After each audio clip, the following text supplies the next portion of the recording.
Les préconisations, c'est toujours les mêmes. Le Mont Blanc, ce n'est pas une course facile, c'est une course qui nécessite de la préparation physique, de l'endurance et puis aussi de l'écoute.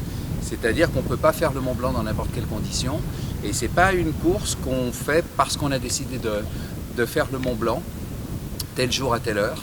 C'est au contraire, il faut être prêt, il faut qu'il y ait de la place dans les refuges et il faut que les conditions climatiques soient meilleures.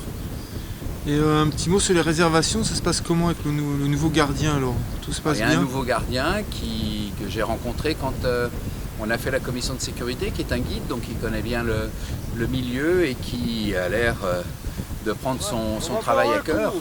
Maintenant, il y a toujours le problème des réservations totalement sur le site de la FFCAM et du refuge du goûter, et c'est pas forcément quelque chose qui est adapté.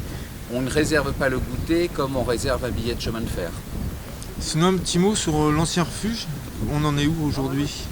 Alors l'ancien refuge, il y a eu une décision de principe de ne pas le démolir, c'est-à-dire d'éviter un balai de 200 rotations d'hélicoptères pour démolir quelque chose qui ne gêne pas, mais au contraire de réfléchir, et c'est la réflexion qui est menée par le préfet Georges-François Leclerc, et qui va aboutir, j'espère, dans les semaines qui viennent, avec plusieurs objectifs.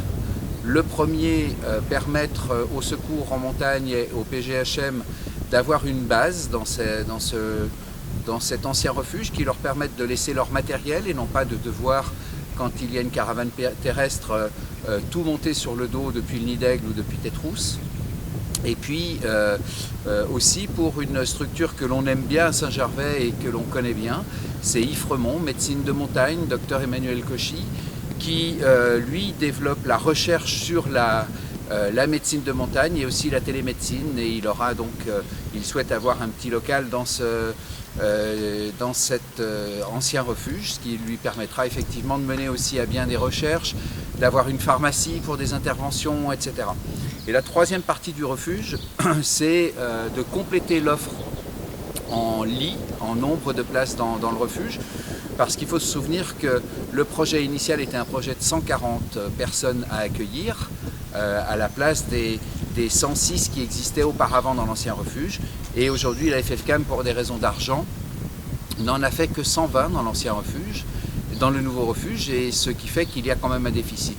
Et voir là-haut un complément avec une trentaine de lits, c'est quelque chose qui ne perturberait pas l'équilibre économique, bien sûr, de ce site-là, qui dépend de bien d'autres facteurs et qui permettrait de satisfaire un tout petit peu plus, et comme on l'avait imaginé, les alpinistes.